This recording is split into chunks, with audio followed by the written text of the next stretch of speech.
Hey guys, it is Campbell here. Today is a little bit different. You can see my lovely face. You're going to be able to see me solve these problems in more or less real time. So just for some background, I recently moved to university. So biochemistry major, if you're wondering. Not math, I know, how sad, but expect more chemistry, biology, maybe physics videos in the future. So anyway, because this is my first time filming like this, it's probably not going to go well. I just got this little microphone, pretty cheap off of Amazon, and I'm filming this on my phone. So if the video is not great, if the audio is not great, who knows? I may scrap this entirely, but there's your background out of the way. So today we're going to be talking about integration by parts. So you may be wondering, why is integration by parts important? Well, integration by parts is useful for when you've got, let's say, a product of functions, let's say like x squared times e to the x, which we'll be solving later on in this video, where your basic methods won't work. It doesn't have an obvious antiderivative. You can't use u substitution on it. It's also useful for some other functions, which you may know how to derive from Calculus 1, but you may not know how to integrate yet, such as the arcsine of x or the natural log of x. So let's go ahead and get started. The first thing that we need to know is this formula, and that is the integral of u times dv equals u times v minus the integral of v du. So we're going to memorize this. We're going to take it to heart. What you do is, if you've got a product of functions, you pick one of your functions to be u, and you derive it, and you pick one of your functions to be dv, and you integrate it, and then you use this formula. And now I'm going to try and show you why from a more conceptual standpoint. So let's say you've got the integral of a product of two functions, f of x and g prime of x, right? G prime of x dx, right? So if we say that, if we take our function, I can obviously derive f of x and I'll get f prime of x. I can integrate g prime of x and I'll get g of x. So if I let my u be equal to f of x and my dv be equal to g prime of x dx, then my du is going to be f prime of x, and my v is going to be g of x, right? And so now we've got everything that we need to plug it into this formula up here, right? So if we say that the integral of f of x, g prime of x, dx is equal to uv, so our u is f of x, our v is g of x, f of x times g of x minus the integral of v du. So v, again, g of x, du, f prime of x, oh, and I've forgotten my dx. All right, so v, g of x, du, f prime of x, dx, right? So now, if these two are the same, if their values are equal, then theoretically, if we derive this side, or differentiate this side and differentiate this side, we should get the same value, right? So I really hope you can see this red marker. I tried it earlier and it was a little bit pale. So we differentiate this entire thing, right? Derivative of an integral just gives you the integrand. So we've got f of x, g prime of x is equal to, remember our product rule, derivative of the first term is f prime of x, keep the second term the same, plus keep the first term the same, derivative of the second term, g prime of x, minus, and then we just differentiate again. It's just going to give us what is in the integral, the integrand. So this is just going to be g of x times f prime of x. And I hope I've written that big enough for you to see. So f of x times g prime of x should be equal to this. Well, I notice we've got f prime times g, and g times f prime, which is of course going to be the same thing. So we can cancel this out, and we get that f times g prime is equal to f times g prime. Look at that. Our integration by parts worked. All right, so now we see why the integration by parts formula is what it is. So we can start applying it. But first, you're probably wondering, how do I pick my u and how do I pick my dv? Well, in simpler problems, what you can do is look to see if there is a function you recognize that you can easily differentiate and a function you recognize that you can easily integrate. More than likely, it's going to be the function you can differentiate is going to be u. The function you can integrate is going to be dv. In some tougher problems, it might be a little more tricky, when you've got more complex, like non-algebraic functions. And so in those cases, you should remember this acronym, and that is LIAT, or LIAT. And so what this means is natural logarithm, inverse trig, algebraic, trigonometric, and exponential, right? So moving forward this way is how we pick our u. And so, of course, moving in reverse is how we pick our dv. Hopefully that's big enough that you can see it.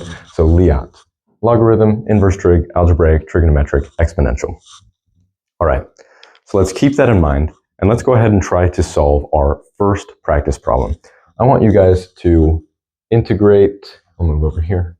I want you to integrate x times e to the x with respect to x. Go ahead and pause the video and try it on your own. I'm going to solve it in 3, 2, 1.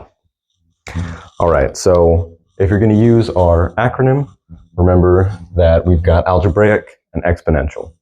So moving forward, algebraic comes first, exponential comes after. So I'm going to pick my u to be x, which means du is the same as dx.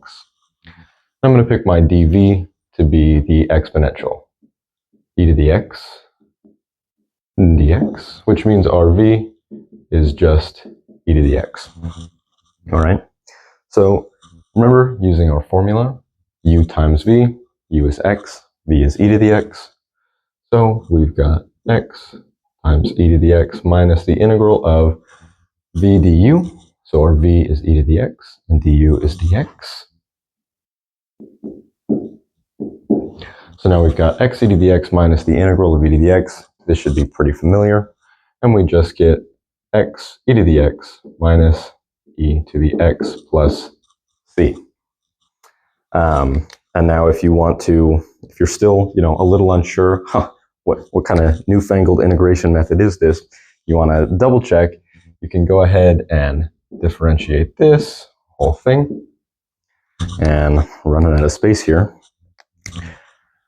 Product rule, differentiate the first term, leaves you with e to the x plus x e to the x minus derivative of e to the x is e to the x. Derivative constant is 0, and we get e to the x plus x e to the x minus e to the x. So our e to the x's cancel, and we're left with x e to the x.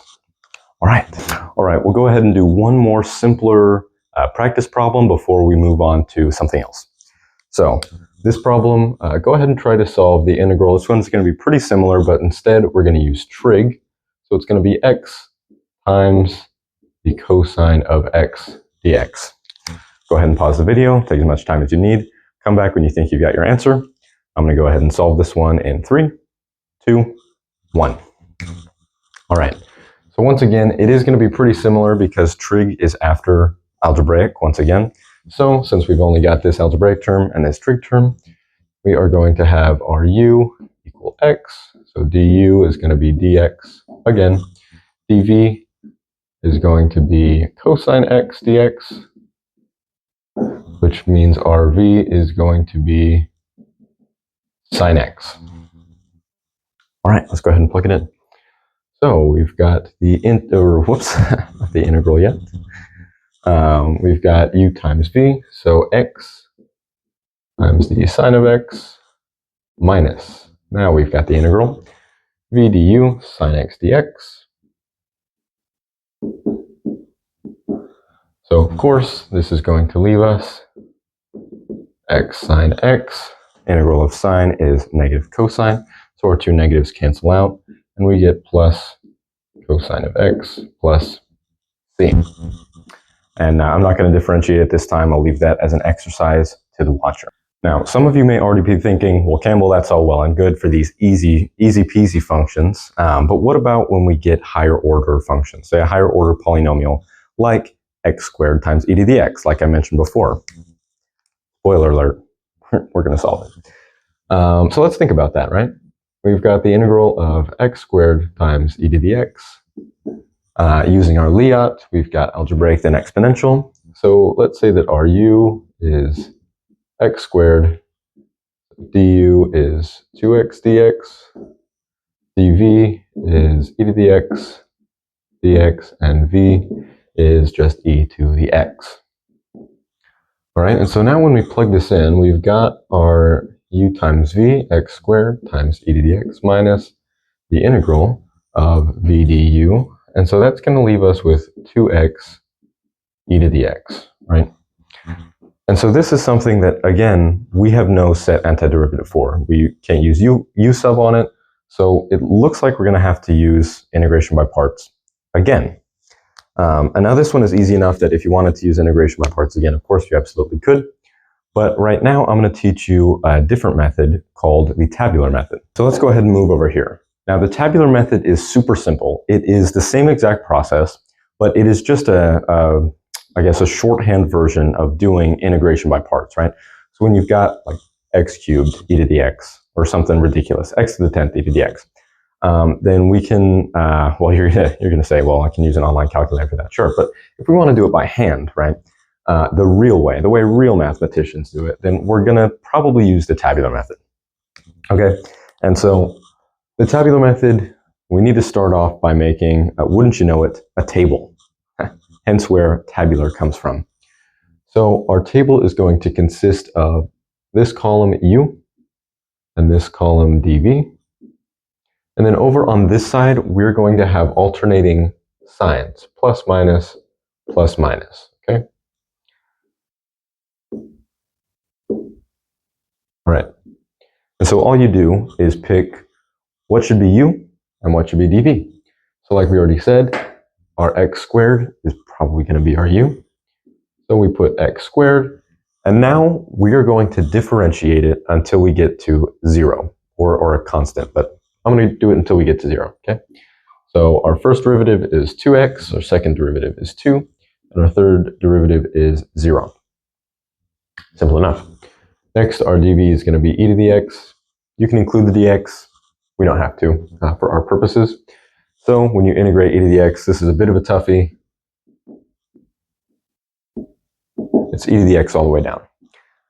If you've got a problem like this, go ahead and integrate until you get to the same row as your 0, or 1 below your constant. And here is why. So this is going to seem a little strange at first, but if you think about it for just a minute and you realize the process that we're doing is just the same as regular integration by parts, it gets a bit more intuitive, right? So we're going to pick this sign up, okay? So we're going to have positive x squared, and then we're going to go diagonally. I hope you can see that arrow. So diagonally is going to be to e to the x. So our first term is going to be x squared e to the x. Wouldn't you know it? That's what we had when we used regular integration by parts. Okay. Our next term is, again, we're going to pick up the sign, so it's going to be negative 2x times e to the x. So now we're going to do minus 2x e to the x. And then our third term is going to be plus 2 times e to the x.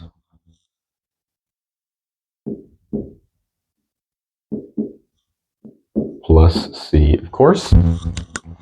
And that's all there is to the tabular method. Now, technically, when you get to this point where you've got the constant, you don't have to go diagonally. You could do the normal integration by parts method, and you could go directly across. So you integrate, pick up the sign, positive 2e to the x dx, and it just gives you 2e to the x, right? So a bit of an easy problem, but you can see that if you integrate or if you do the regular tabular method across and then diagonally, you're just going to get the same exact answer. All right, let's go ahead and do one last practice problem for this video. This one is going to be the integral of x times the secant squared of x dx. You can feel free to use repeated integration by parts or use the tabular method, whichever you want to do. Go ahead and try to solve it. Pause the video and come back. I'm going to go ahead and solve it in 3, 2, 1. All right, so I'm going to go ahead and set up my table over here. My U, my dv, my alternating signs, right?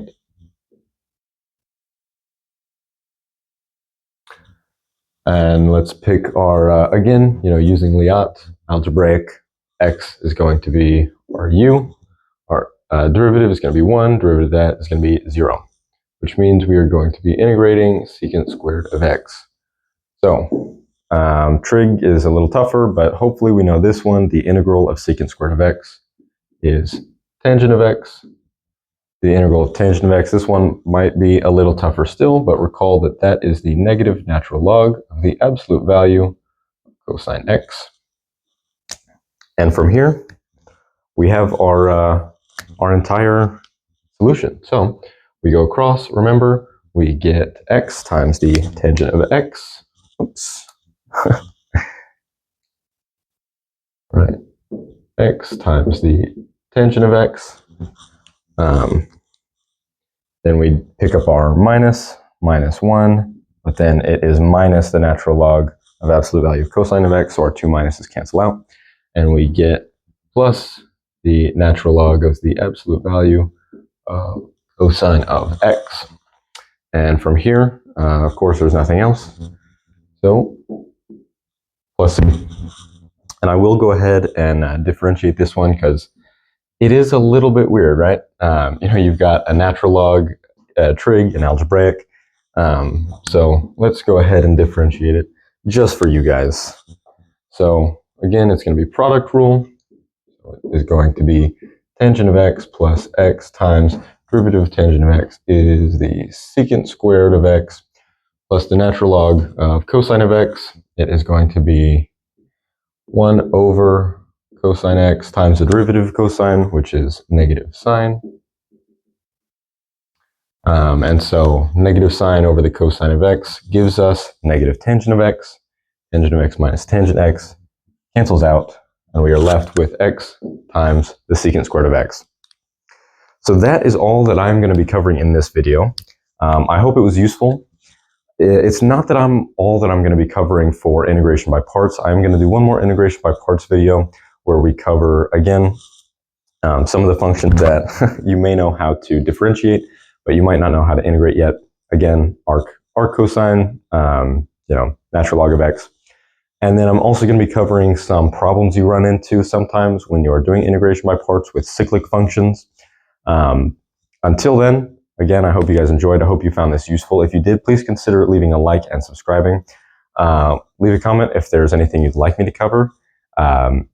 If you like this setup or don't like it, go ahead and leave a comment and let me know. I'm trying to gauge, see if doing it on the computer is the best, or if you like seeing me, I guess, solve the workout by hand. So yeah, hope you guys liked the video, and I will catch you guys next time. Happy integrating.